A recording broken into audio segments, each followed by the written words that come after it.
Welcome to Talking Heads on USA Global TV, starring the one and only wonderful Dr. JACALYN. It's a prestigious place where world-class influencers and experts meet, and where you'll find the most trusted advisors and coaches for all things in life and business. Visit usaglobaltv.com to sign up for our newsletter, get the value you need, and be first in line to learn about events and giveaways and other valuable content. Connect with us. Email Dr. JACALYN at usaglobaltv.com to talk about how you can become part of USA Global TV. That's USA Global TV, where the doctor is always in. Hello, everyone, and welcome to USA Global TV and Radio. I'm Dr. JACALYN KERBECK, and we are celebrating 6 months of being on the air, television, radio, and podcast. And that is because of you, each and every one of you who watch our shows and listen to our shows. Thank you so much. I truly appreciate it. We just sent out our first newsletter of the year, believe it or not. So if you missed it, check your spam folder. And if you'd like to be on our list, please go over to our website, usaglobaltv.com, and subscribe. All right, our show today is the United Kingdom news and culture. There is so much coming out from the UK. We need to stay on top of all of it. Let's bring out our distinguished panel. First of all, DIANN, FLOYD, BOEHM. Welcome. Hi, great to see you. Nice to see you too. Helena Chard, hello. Hey, so lovely to see you. Nice to see you too. And Ian Pelham-Turner, hello. Good afternoon, everyone. It's a very hot day in London, so we're already revved up to tell you what's going on. I'm super excited. Let's welcome Simon MacDonald. Hello. Hello, everybody. It's nice to be back again, and we've actually got much more moderate temperatures in Scotland. We sort of just decided to trim it down a bit and so on, let you guys simmer away all day. Rub it in. Well, I'm here without any sleeves because it's very hot and we have air conditioning, fortunately. But I think this show is going to be red hot based on all the news that's coming out of the UK. So who wants to start us off? I think Miss Helena. I don't know. I mean, you know, there's so much going on in the UK, Great Britain, and I think there's similar things going on across the world. And the whole thing is we do want to celebrate, don't we? We want to have some good things amongst the not so good things. So I am going to start.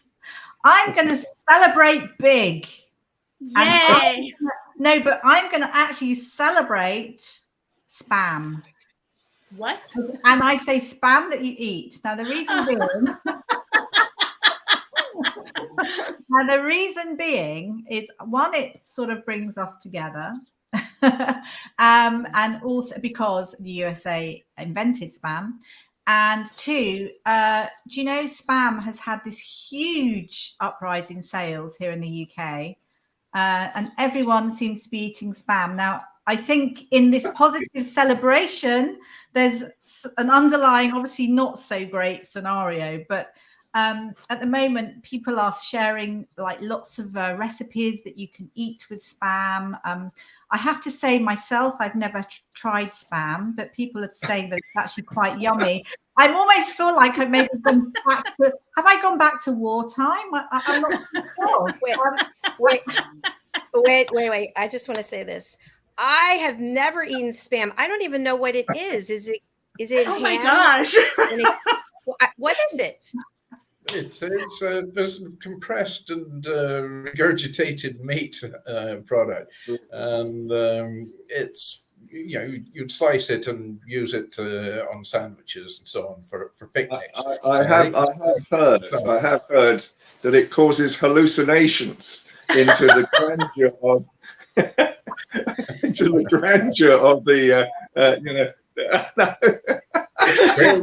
Where are you Helena, buying yours? Helena, I want to congratulate you, Helena, for wanting to do spam. Now, my daddy was in the Navy, so we had spam.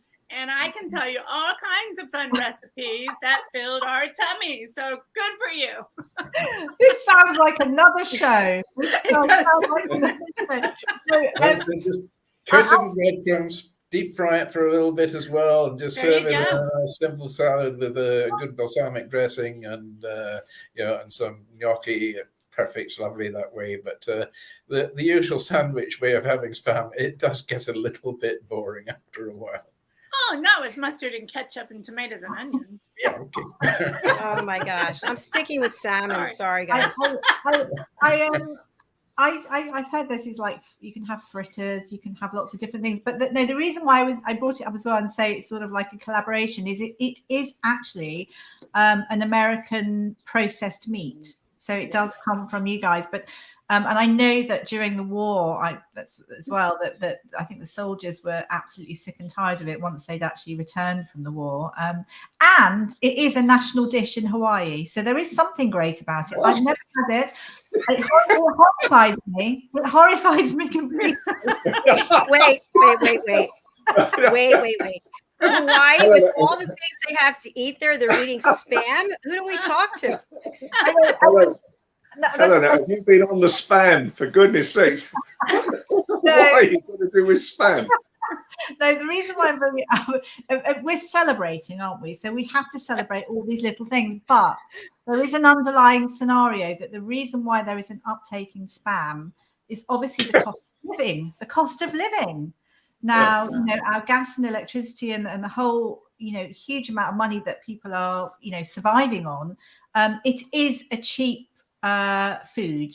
It's a tinned food, and it can be made into lots of different meals, and that's why I think there's this big surge in it. So there's a slightly sad scenario behind it, but it's a national dish in Hawaii. So if it's good enough for people in Hawaii as a national dish, then I'm sure it can be made into something stupendous. I mean, I was actually brought up vegetarian. My mother's vegetarian, and hence the reason why I probably never tried it, because I think when I speak to friends, which I have done, they've had it when they were a lot younger. Anyway, so that's the story that we're starting on. How about that, guys and gals? Can I tell a quick Hawaiian story? Oh no! Okay, go on. Go ahead.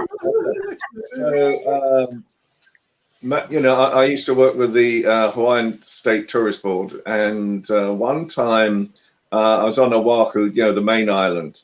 And I went to the Hawaiian Tropical Center in Hawaii, and it's actually owned by the Mormons. As you're coming into the Hawaiian Center itself, there's this big line across the road festival, so saying you must not smoke, you must not drink, and you must not swear. And anyway, so you go into the center, and it's a wonderful place to visit, I have to sort of say. And it's lots of sort of South Sea Island people doing different things as well. And then they introduced me to Pow Pow. Can I say to anyone that if you're ever offered Pow Pow, don't eat it at all, whatever. Because basically it comes in little cubes the size of a sugar cube, and it's purple. And I was offered some of this, and it looks quite innocuous. It looks, okay. It doesn't look like any much of a taste at all. And you put it in your mouth, and it's the most ghastly taste I think I've ever had in my entire life. And not only that, I couldn't spit it out. I couldn't swallow it either. It's one of those sort of terrible things that you do. And I couldn't get rid of the taste for about 3 or 4 days afterwards. So I'm not sure about Spam. It wasn't on Spam. This was like a sort of a fish extraction. But that was one of my experiences of Pow. But I've never ever, I must admit, I obviously missed a trick, because I never knew that Spam was a delicacy in Hawaii. Well, I think it's funny you just mentioned that you weren't allowed to curse or use any profanity, but if someone said, "Hey, welcome to Hawaii. Here's your lei, your pina colada, and here's your Spam." Yeah. No offense to This Spam. is getting something like out of Monty Python's. And you go to the local 5-star hotel. What's on the menu? Spam, spam, spam, spam. No, it's a great topic, Helena. Thanks for bringing it up. It is. do you know, I'm actually going to change it slightly because, you know, I don't think spam is that healthy, as we know. I think there's lots of things added into it and it's tinned, and obviously we can make meals, etc. But I mean, I've something that's been, I've been talking to some nutritionists recently that I've worked with on different shows, and they are talking about the Super 6, you know, to add these Super 6 into your diet. You can make amazingly good, cheap foods, but what it does is it adds years to your life. So they're talking about up to 10 years, which I think is a bit steep. So I think I'll say probably 3 years, let's just say, to be safe. But so it's all about living longer, and the things are legumes, fruit and veg. I mean, these are things I know that we sort of think we know, but so legumes, fruit, veg, whole grains, nuts and seeds, herbs and spices, and to add all of these into our foods, even if it's just improvised, because it makes us a lot healthier. So stay away from the spam if you can, and add this into your diet. You did a rhyme. I wanted to share that because you can make some amazing meals. But I've feeling, I've sort of kicked myself because I've started this healthy eating, and my healthy eating is not regimented. It's very much just get things in and just make a quick meal, but involve good produce. So I think adds years to your life. So what's not to like about that? I agree 100%. And there are some superfoods out there, and Helena, you're absolutely right. Putting the superfoods in your meals is very important. So, and there are specific ones, and it'll be fun to share. Dr. JACALYN, y'all probably talk about it on y'all's cooking show, I bet. Yeah, and I think Simon could really shed some light on that as well. Oh, absolutely. But, you know, you need your protein level as well. So plenty of good fish and oily fish as well. Wonderful stuff for you. You've got all the omega-3s and omega-6 oils. It's sustainable, and it's so good for you. It's light and easy. A lot of people shy off about fish because they say, you know, it's going to be very difficult to prepare. In actual fact, fish is one of the easiest products in the world, the easiest foods in the world to cook with and to prepare. And you know, shellfish, for example, you can never undercook it. It's very easy to overcook, maybe, but it's so simple. It doesn't take long, and it's just stuffed with nutrition. There are over 27,000 different species of fish in the sea. I think I've probably smoked quite a few of them and so on. Some of them are very difficult to get to light, but I have worked with a huge number. I know it's well over 500 different species of fish that I've worked with throughout my career, and there are some absolute gems out there, and there's some which you should maybe try to avoid, but I guess probably personal taste. But fish is so good for you. And the other real superfood is honey. Mm-hmm. I mean, honey is just one of the best things you could possibly eat. Throw away the sugar lumps and the sugar bowl and all the rest. Just use honey. Honey. Great advice.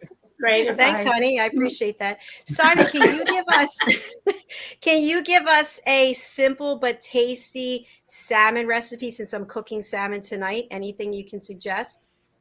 Well, I have 1,000,001 different things, but a very easy thing to do. It's quick as well. If you've got a fillet of salmon, or fillet, as you would say in America, I think, and just whip the skin off it, unless you've already got it skinless, and then put it in a dish. A little bit of white wine in the bottom of the dish, possibly a little bit of chicken stock as well if you have it, or some dill, a few herbs.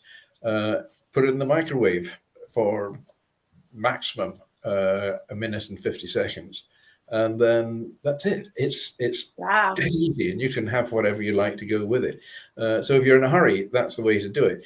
You can pan fry it, in a mixture of oil and butter, and what to look for there is you do it on the skin side down first, and then when you can see the color changing, and once it goes to about halfway up, then turn it over and just leave it on that side for about half the time you did on the other side. It comes out and it will melt in your mouth.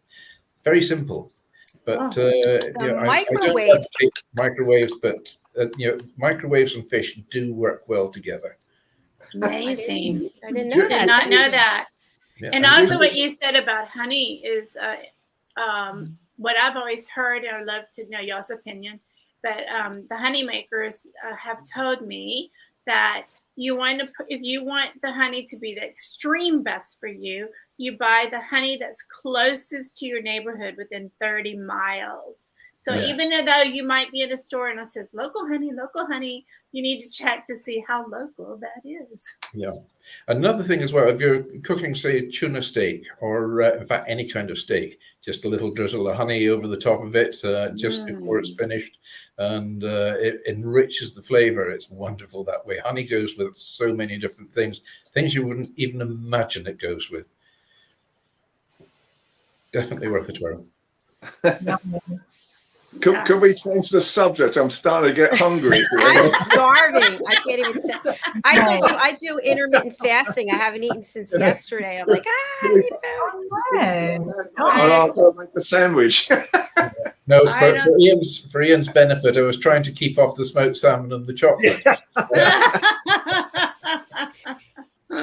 Helena, over to you. I'm sure there's more than spam. Yeah, no, we've got lots of things, but I just because it's popped into my head, something I want to say. It's just giving some advice, because also, again, I speak to lots of people, friends, family, you name it, but everyone's desperate to get away at the moment. Everyone wants to be, because we've had COVID and various things, people want to just jump on a plane and go, and they want to just, doesn't matter where they go, they just want to get somewhere that's different to where they are.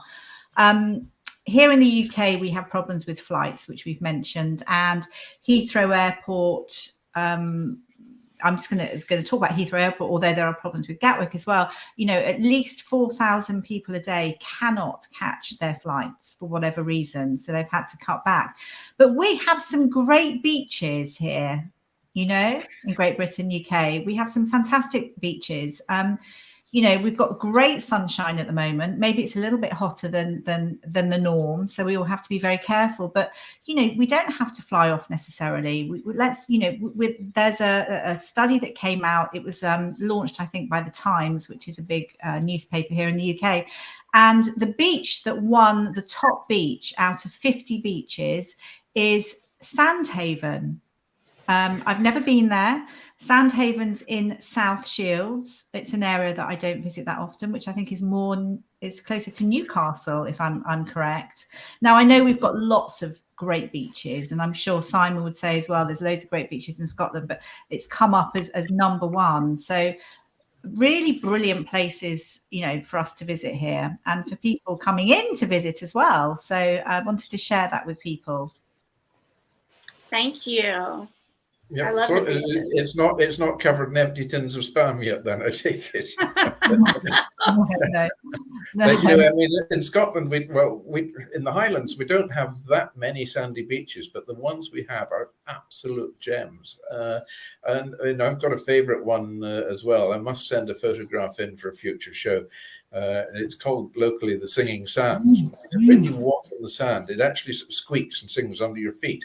Wow. Quite amazing place. And the way the tide swings around there, there's never any debris of any description on the beach. Even seaweed as well gets washed by it. It's just so pristine. And if you go onto that beach and there's another person there, it's crowded. And the beach, it's maybe about 200-300 yards long, and that's it. But I mean, to see somebody there is quite a rare occasion. You generally have a party there, but it's just wonderful. But the way to get to it, you've got to go by boat, unless you're prepared to put up with a 2.5-hour, very difficult walk over some very rugged terrain. So amazing beach, and it just points to the west as well. And I've seen some of the most incredible sunsets from that beach. Wonderful place. Oh. That's great. And Helena, I think you made a really great point that sometimes you need to just enjoy what's in your own backyard. And so I really appreciate you sharing that. So yeah, absolutely. It's really important. I mean, so many of us, we don't know what happens around our house. They can tell you anything that's happening in France or in Spain or wherever, but you know, within sort of 20 miles of your home, you know, how many of us have actually really explored that area? except perhaps when you've moved into the house for the first time from another area, and then you forget about it. That is absolutely so true. So when you're dealing with the heat that you have there in London, is it refreshing to go to a beach? Well, I feel like I am out at a beach this afternoon because what you can't see. Why do you think I've got a close up of myself? Because don't go there, please don't go. Oh no, There's too much information, I think, Ian. let's just say I'm keeping cool as best as I can. Let's not go any further with that conversation. Do you know? I think I think the reality at the moment is that we're going to go through these times, and it is. You know, we've got such an up and down time anyway, and of course it's typical. You know, that obviously we'll probably move on to politics in a moment as well, about what's going on in politics in Britain and in London.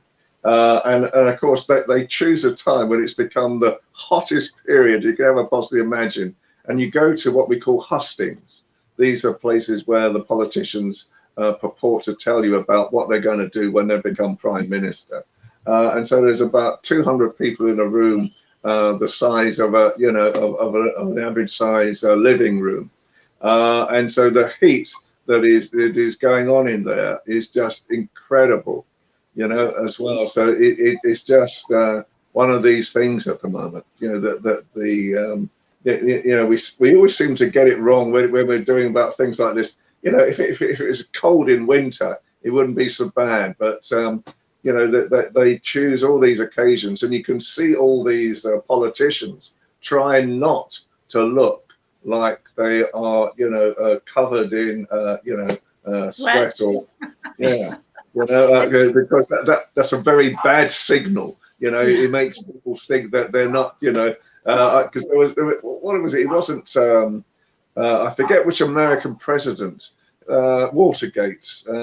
Nixon. I knew you were thinking. Yay! Ding, ding, ding! You're right. You get a prize. You get to advance.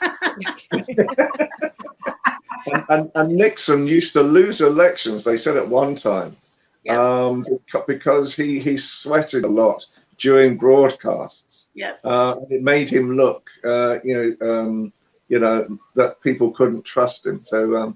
Oh, that was between him and Kennedy, the one of the elections. Yeah, but they were right in the end about it, though, weren't they? Yeah.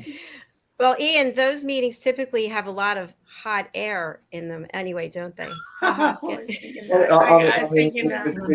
It's trying. I mean, the problem right now, obviously for me and Helena as well, is that you know, for example, we were hosting an event. I was helping to host an event, and Helena was there at the event the other night with one of our colleagues who's creating another kindness project.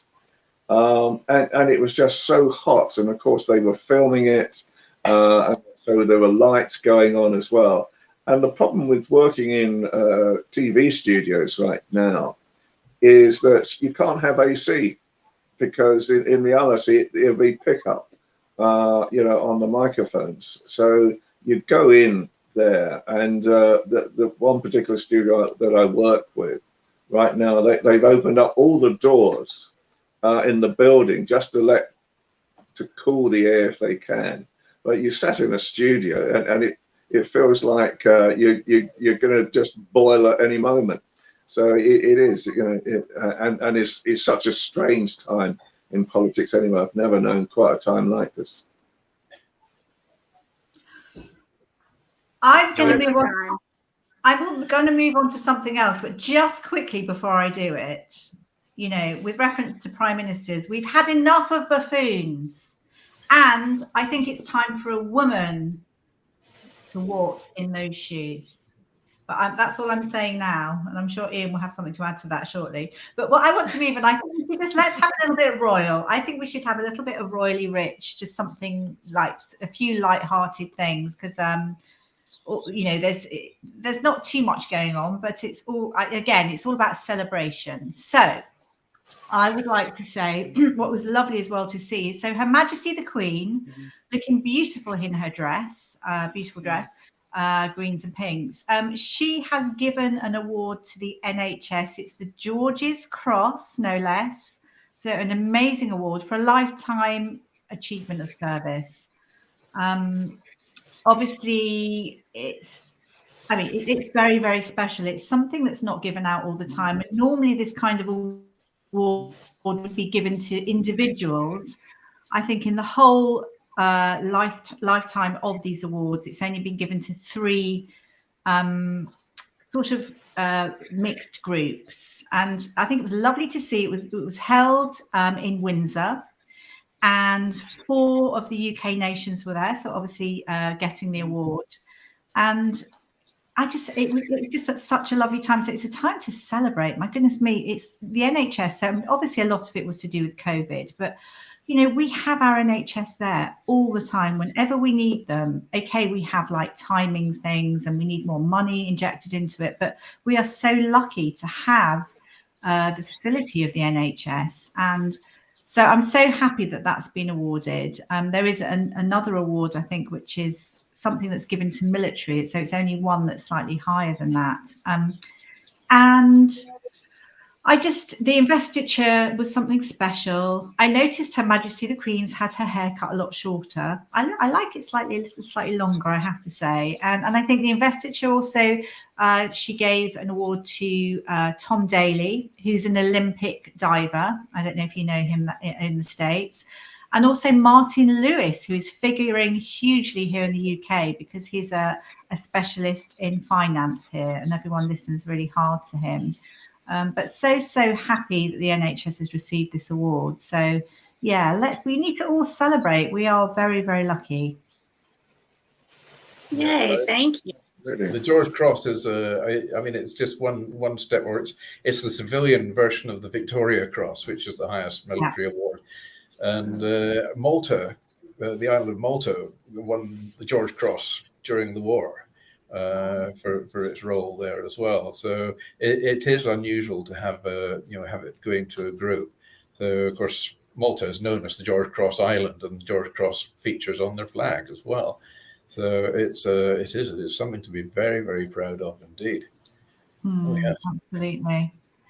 And I think also moving on royally, which is it's lighthearted and actually really lovely.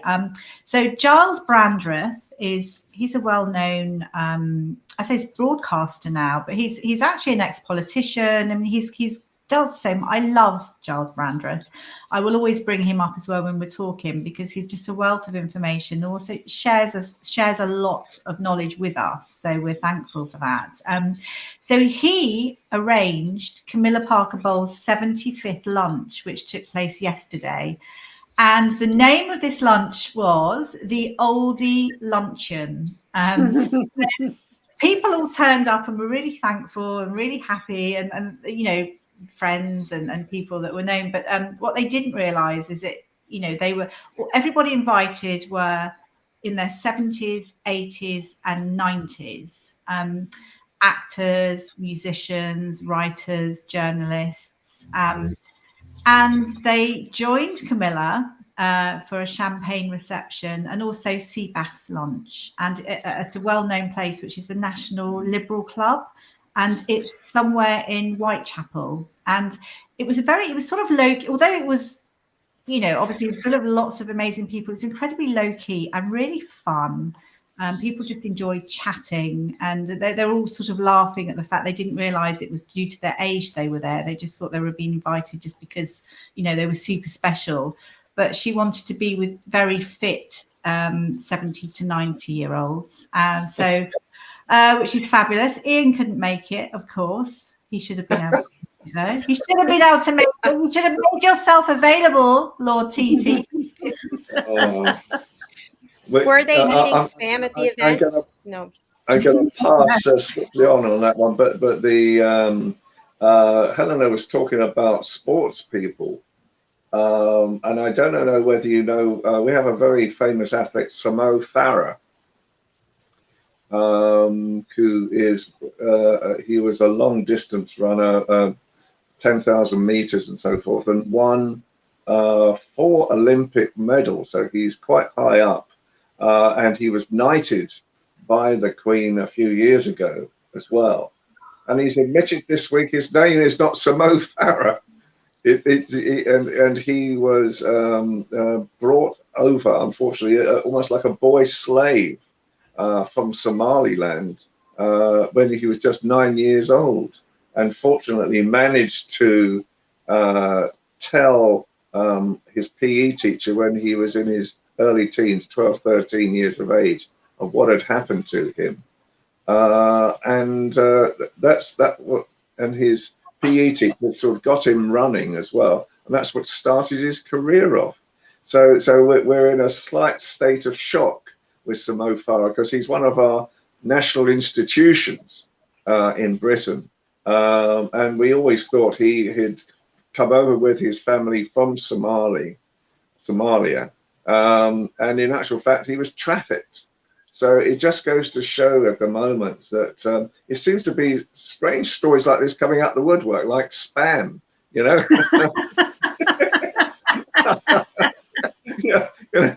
I put it down to the heat and the flies, you know. The flies. Get out that fly swatter. No, you can't kill any living creature, Diane. They all have a reason for being. Absolutely. Okay. Okay.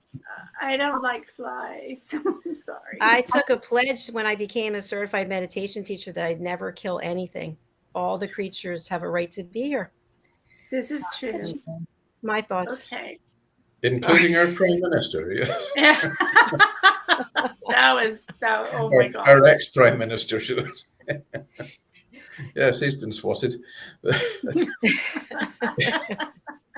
I just think, I mean, the good thing about Ian mentioning Mo Farah, he is a stupendous guy. I mean, not only is he an elite athlete, Olympian elite athlete, he has, you know, managed to work through his demons as such, and now is strong enough. The strength to come out and speak about his past is phenomenal.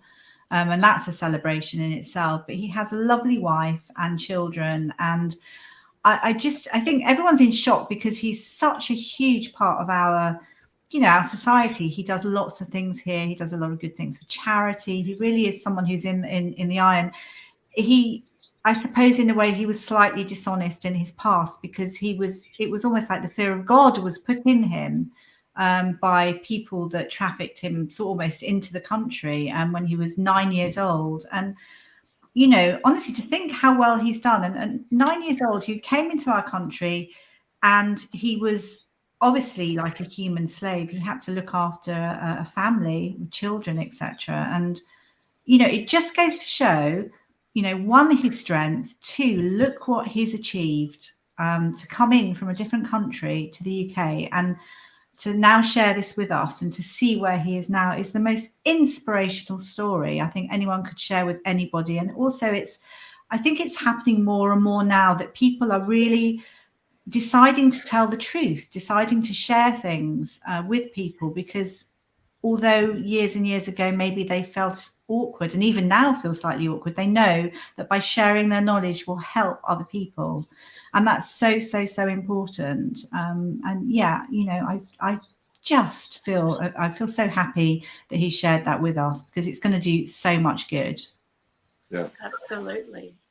Do you know, I think as well, one of the great things that between our two countries is that people can come to our countries, both America and Britain, probably in poor circumstances, and they can rise, you know, to greatness.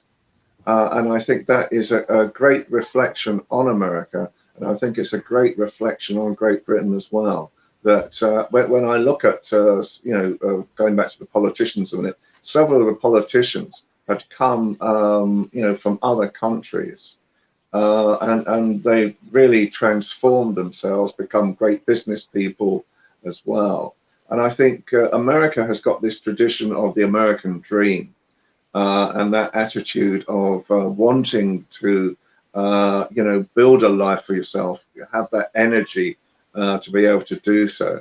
And I think Britain has that same capacity to actually allow people, providing they work hard, to actually change their lives for the better and give them great value in their lives. So, and I think that's probably one of the biggest synergies between America and Great Britain. I agree 100%. And I do as well. Yeah. And of course, you know, you were our mother country, so we must have learned it from y'all. we won't talk about the y'all, let's hear about that. I'm proud y'all are our mother country. Let's celebrate. We need to celebrate. Simon, would you care to comment? No. No, I guess not. Simon's speechless. You know, if okay, if you don't mind, I'm just going to go back to Camilla Parker Bowles and her luncheon. There's just a few bits and pieces I want to say about her, because I think also it's what I find interesting. I always look at, you know, when you look at the past, you look at how years move on, you look at media, you see how strong and informative or how persuasive media can be. But, you know, a few years ago, obviously Camilla Parker Bowles wasn't particularly liked. She really has given her all, and I think has turned people's perceptions around of her. And we were talking about her lunch, etc., where she did the most fun speech. She really is a very funny character. She has a good sense of humor and everything. But one of the things when she was talking, she talked about Her Majesty the Queen and obviously the late Duke of Edinburgh as well, and incorporated it into her speech. And the one thing she said was praising the Duke of Edinburgh, that his philosophy was incredibly clear, and that's something that she wants to emulate. The fact that the thing he used to say, you know, look up, look out, say less. The say less I'm not too sure about, but do more and get on with the job. And actually I get that, and I think that's really, really strong. And she was saying that that's what she intends to do. So it's a very strong message.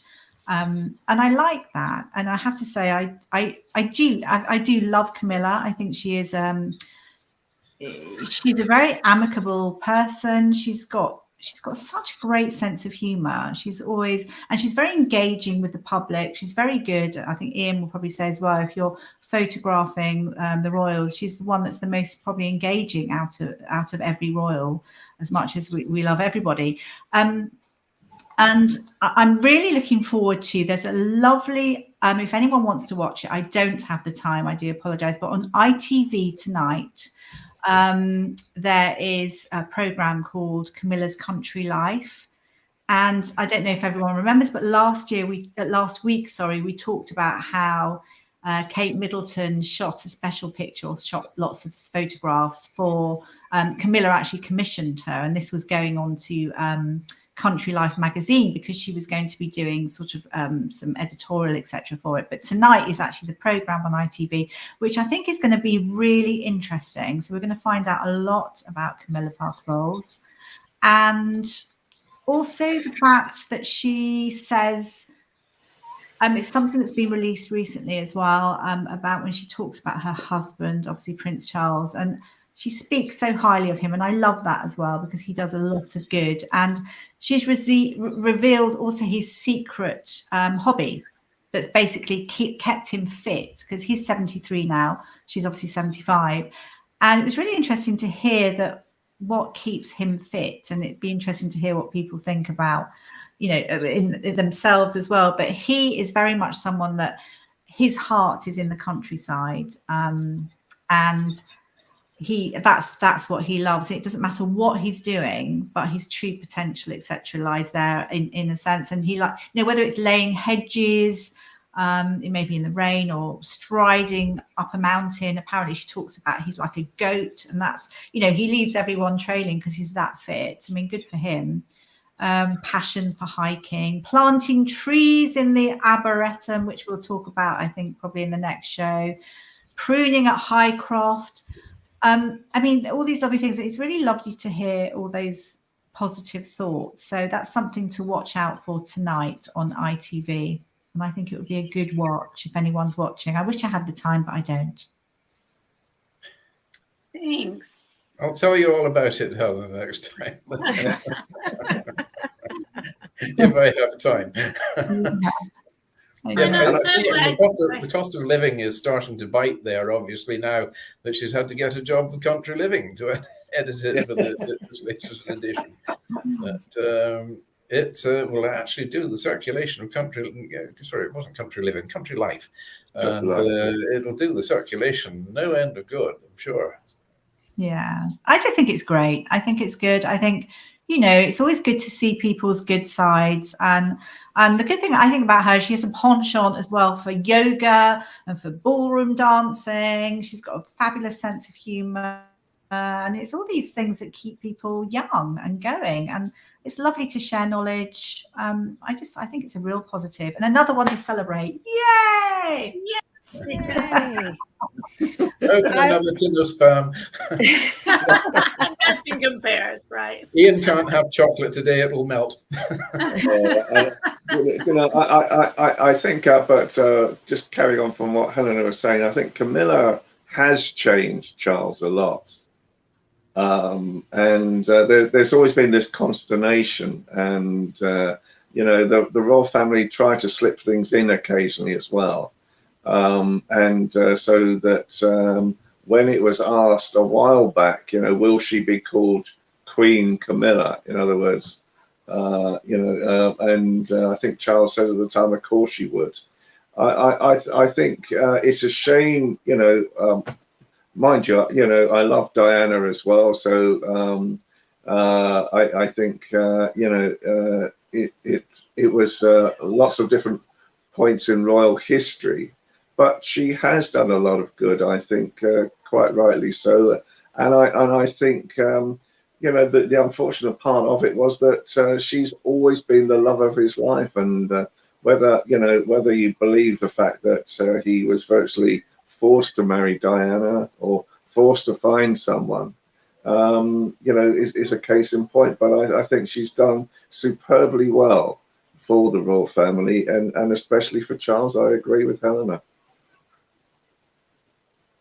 You know, as Americans, it's great to hear that, because, you know, magazines love to sell villains, right? And people do evolve. And one thing I just really am sad about is that we have some great people with wonderful minds here in America, but they're probably not going to run for president or state legislators because maybe they did something, you know, in their 20s, and the media is going to kill them. And it's pathetic, right? And I personally love Diana, same age, followed her. It seemed like we got married the same year, had children in the same year. And as Americans, you know, we're just, at least I'd like to speak for myself anyway, you know, intrigued with the royals. But people do change. And it's wonderful, absolutely wonderful to hear his true love, and they're sharing their lives and what she's doing for Great Britain. And I think it'd be so wonderful to see her on the cover of some of our magazines so that we can start really changing people's minds and knowing the true person she is today. And those are just my thoughts. So I hope you don't mind me blabbing that. Diane's on the case. It's going to happen. I promise you that. I love that. Thank you, Diane. I really love what you're saying, because it's required. You know, it's amazing. The media, as we know, can do a lot of damage. And I think as well, you know, there's so many different sides to every story, and the media can just like spiel out what they want, this one-dimensional thing, whatever they say goes. But we know it's not truly like that. And you know, she's a good lady, and it is really great for Charles. And yeah, let's do that. I think. Yeah, let's do that. And you know, that picture you showed last week of Camilla, I didn't mean to interrupt, apologize. Not being a good listener, am I, Dr. Jacqueline? But that picture was so amazing. And I was like thinking all week, man, I would just love to see that on the cover of People magazine and Variety, just everything, because I've never seen her look so beautiful. And I thought her beautiful spirit and gentleness showed in that picture.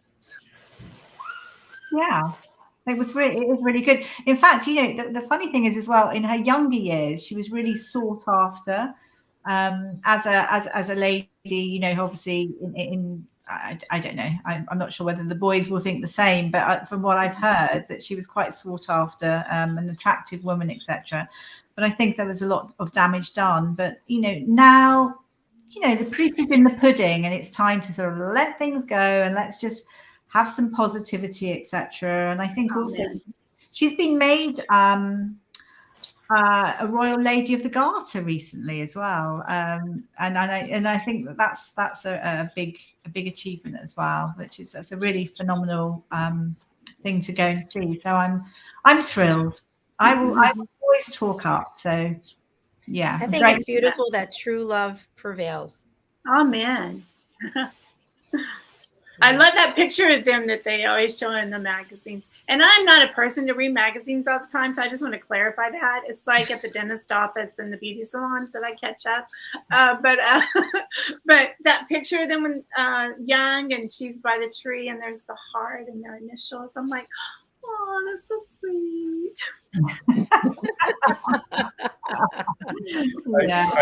I don't think Charles's wife thought so at the time. I know. I'm sorry, Diana. But it is a sweet picture. Oh, yeah. Yes. It's hard to believe that we are at the end of our show. I don't know how this happens. It just seems like we just sat down or stood up, depending on what you're doing. Wow. Well, I want to say before we close, Ian, are you ready?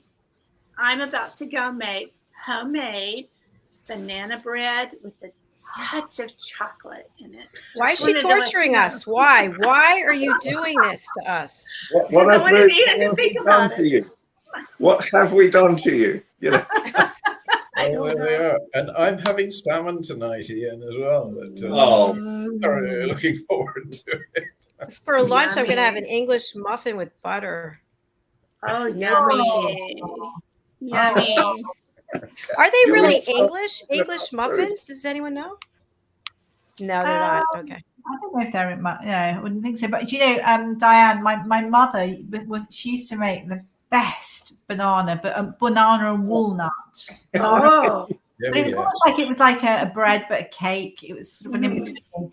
Absolutely. Yes, it's a bit of a hybrid. That it is so good. And and it's a great energy food as well. I mean, look at this man here; he's just in the height of my. Can we stop talking about food? No, I have one more thing to say. In the height of my sugar addiction, I love to cook banana chocolate chip bread, and then over the top of it, I'd put the regular sugar, white sugar, and then brown sugar, cinnamon, and then serve it with ice cream. Oh, I want the recipe. I have the recipe. I can give it, but I don't eat that anymore, so I can't do it. I'll eat it for you. My thing is, if you have honey, you're in good shape. But if you put cinnamon on everything, it absolutely... Cinnamon burns calories, so you just made it healthy, Dr. So does jogging. Maybe I'll just eat cinnamon while I'm jogging. No, kidding. I don't even jog. But well, let's have a final phrase, word, saying something, anything from each of you before we say goodbye. I'll start with Dianne Floyd Beam. Sure. Stay cool, everybody, and stay hydrated. All right. Short and sweet. I love it. All right. Let's go over to Helena. Oh, it's been a lovely show. It's always a delight to share knowledge with you, Dr. JACALYN, and everybody. And long may it continue. And JACALYN, you're quite right. With our ambulance service as it is, I think everyone has to be very careful, very sensible, because there are people that need our ambulance service more than just people that are just lying out in the sun and getting ill. So I feel worried about that, because we have a service which now is something like 24 hours plus to actually the ambulance service to get to people. So we all need to enjoy our time, but be really sensible. It's one of those things in the UK, we don't have sun to such a degree. And I think everyone gets too excited and rushes out. But with all this lovely thing, obviously sun and everything, there are dangers as well. So we have to be sensible. And great always to talk about inspirational stories, people, and yeah, thank you, Dr. JACALYN and all.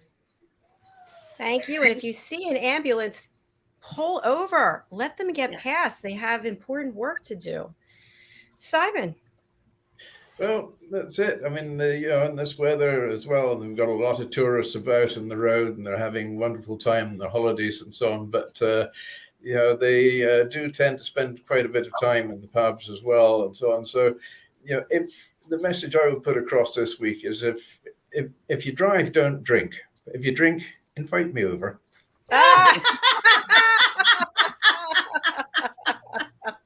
That was brilliant. And on to the Candyman, Mr. Ian Palm-Turner. Well, I'd like to thank the Spam Council for starting this food program this afternoon. That has now left me devoid of anything that I can eat. That you so eloquently sort of talked about over the past hour. I think the only good thing I've consumed this week, and it came from one of your early shows, was protein. And I've been feeling very tired recently, and so I've gone back to a protein shake again, and it works. So so I have a salted caramel protein powder at the moment, and that's about the only thing that is going to give me any pleasure at all, from this show. It's from a food point of view, because I'm all jealous of all of you. No, I'm not eating sugary, and I'm right there with you. So, Smart. All right. And my final words would be to tap into your creative side. We are all creative, and there are things that we want to do, but we don't put ourselves out there. Take this time to explore where you actually have these incredible skill sets that are going to bring you joy. When it comes to mental health awareness, tap into something creative that is your unknown passion. It's there, but it hasn't come out yet, hasn't shown itself. All right, that's it. We look forward to coming back. Everybody here next week? Yeah. Yes. Yeah. All right, fabulous. All right, thanks everyone. Take care. We'll see you again soon. Happy Right. hunting. I just Bye for now. All right.